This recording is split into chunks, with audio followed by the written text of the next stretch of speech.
Kaibigan, hindi nagkataon lamang, hindi aksidente na sa oras na ito ay mapapanood mo ang video na ito. Mahal ka ng Diyos. May magandang dahilan at plano ang Diyos kung bakit niloob niya na ako ay mapakinggan mo sa oras na ito.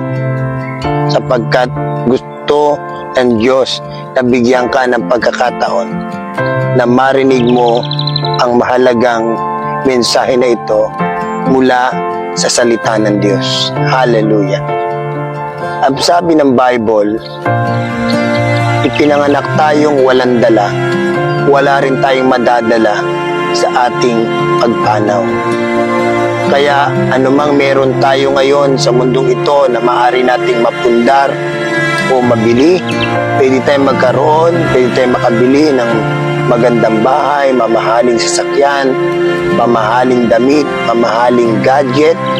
Pwede tayo makapag-invest ng maraming mga lupain, pwede tayo makapagtayo ng magagandang mga establishmento, makapagpatayo ng mga building, magpundar ng maraming mga negosyo, pwede tayo makabili ng resort, ng condominium, ng mansyon sa mundong ito.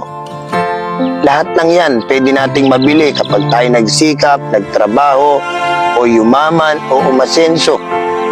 Pwede tayo makabili ng mamahaling alahas.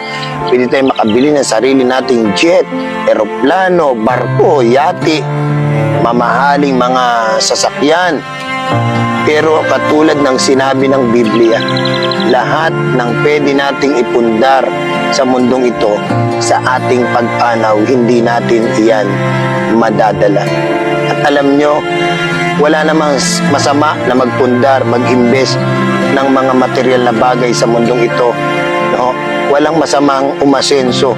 Pero nakakalungkot na maraming mga tao, no, dahil sa gusto nilang umasenso, guminhawa, sumagana, at matanggap ng maraming mga material na bagay, makabili ng mga material na bagay sa mundong ito, nawalan sila ng panahon para sumamba, magpuri, sumunod sa ating Panginoon. Nakakalungkot isipin na may mga tao na wala ng panahong sumamba tuwing linggo dahil sa kagustuhan nila na umasenso, kagustuhan nila na magkamal ng salapi, wala na silang panahon para sumamba tuwing linggo. Maraming mga tao dahil sa kagustuhang umasenso at sumagana sa kanilang mga buhay, wala na silang panahon na ang salita ng Diyos ay kanilang pakinggan bulay-bulayin. Maraming mga tao na tumatanggi na gawing Panginoon at tagapagligtas si Jesus Christ na kanilang buhay at sundin ang kanyang kalooban dahil sa kagustuhan nilang yumaman at umasenso.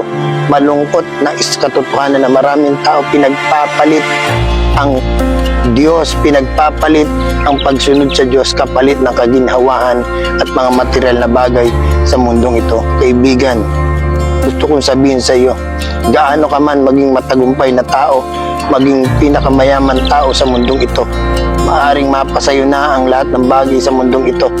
Pero katulad ng sinabi ng Bible, isang araw iiwan mo yan.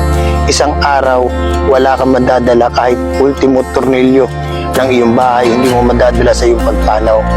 Ang pwede mo lang madala sa iyong pagpanaw ang iyong kaluluwa. Oo, ang iyong kaluluwa. At ang tanong, saan mapupunta ang iyong kaluluwa sa iyong pagpanaw? Kapag ang isang tao ay namatay na hindi nagsisi, hindi nagbalik loob sa Diyos, hindi tumalikod sa kasalanan, ng kanyang kaluluwa ay mapapahamak sa apoy ng impyerno, doon paparusahan sa araw at gabi.